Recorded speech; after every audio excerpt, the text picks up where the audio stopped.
গাঁৱত খেলপথাৰত আছোঁ এতিয়া উপস্থিত। ইয়াত বৈশাগু সৰুগো ফেষ্টিভেল পাতিছে। তো মই আহিছোঁ ইয়াত কৰণ চৈগাৰী তেখেতৰ পৰা জানিবলৈ বিচাৰিম। কওকচোন। নমস্কাৰ। মই কন্দলি আঞ্চলিকৰ আফাদগিৰি।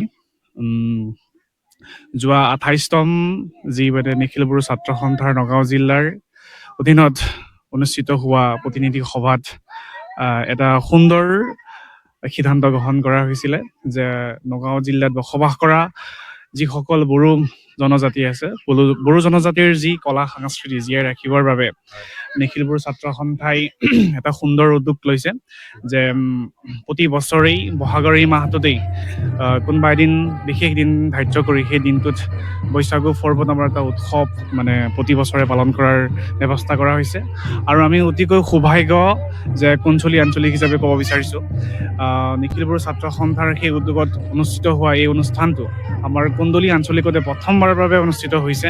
আৰু ইয়াতে কমাৰপাৰ কছাৰী গাঁৱৰ ৰাইজৰ লগতে কন্দলি আঞ্চলিকত অন্তৰ্ভুক্ত সমূহ গাঁৱৰ ৰাইজসকলে জোৰদাৰকৈ এই অনুষ্ঠানটোত অংশগ্ৰহণ কৰিছে আৰু যথেষ্ট জোৰদাৰকৈ সকলোৱে ব্যৱস্থা ৰাখিছে।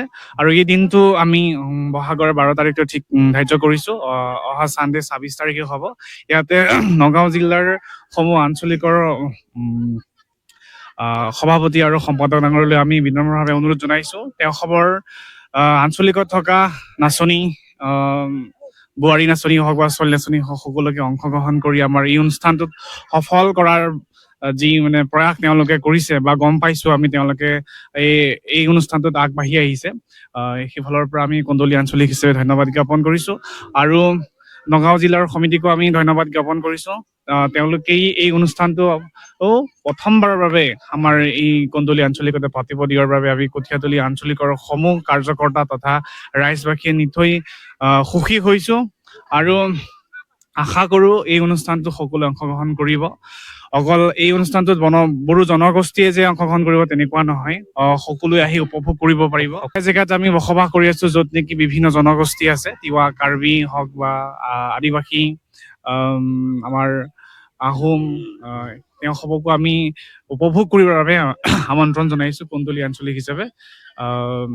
তাকে ইমানেই। যি প্ৰতিনিধি সভা হৈছিল সেই সভাত এই সিদ্ধান্ত গ্ৰহণ কৰা হৈছিল আৰু আমি আকৌ এবাৰ কৈছোঁ বাৰুকৈ সুখী হৈছোঁ কাৰণ কন্দলি আঞ্চলিকতে এই অনুষ্ঠানটো মানে পতাৰ যি সুযোগ দিছে তাৰ বাবে আমি নিখিল বড়ো ছাত্ৰ সন্থাৰ নগাঁও জিলা সমিতিক ধন্যবাদ জ্ঞাপন কৰিছোঁ। ঠিক আছে।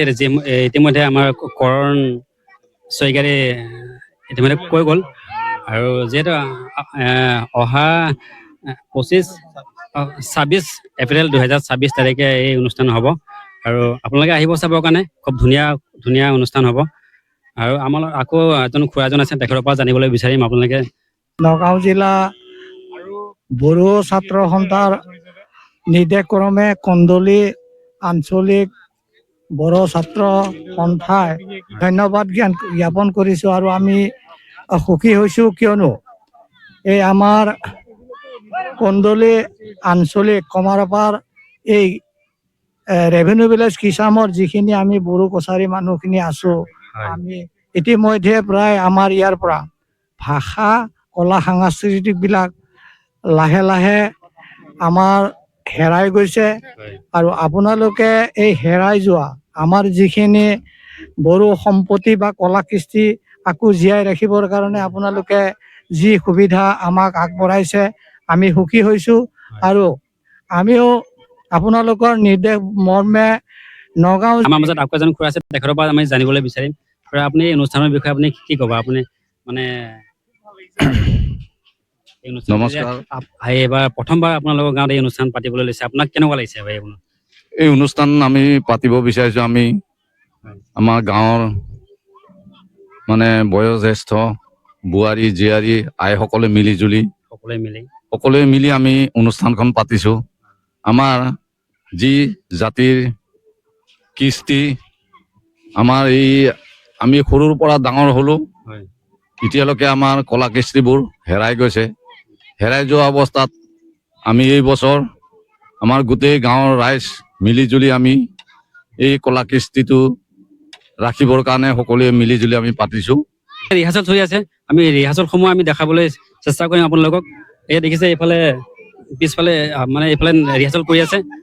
তেখেতৰ পৰা আমি জানিবলৈ বিচাৰিম যে কেনেকুৱা লাগিছে প্ৰথমবাৰ, যিহেতু আমাৰ এখন গাঁৱত প্ৰথম আঞ্চলিক ছেক্ৰেটাৰী উপস্থিত আছে এই খেলপথাৰত।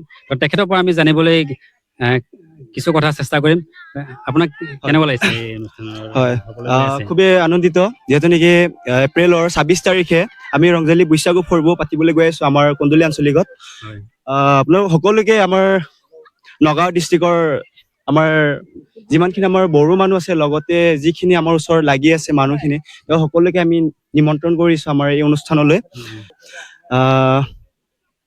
আপোনালোকে আৰু দেখিছে আমাৰ ইয়াতে কাম কাজবোৰ হৈ আছে। কাম-কাজ চলি আছে, হয়, কাম কাজখিনি চলি আছে আৰু ৰিহাৰ্চেলো চলি আছে। ৰিহাৰ্চলো চলি আছে। গতিকে আপোনালোক সকলোৱে 26 তাৰিখ আহিব। এইখিনিয়ে কৈ মোৰ মন্তব্য সামৰিম।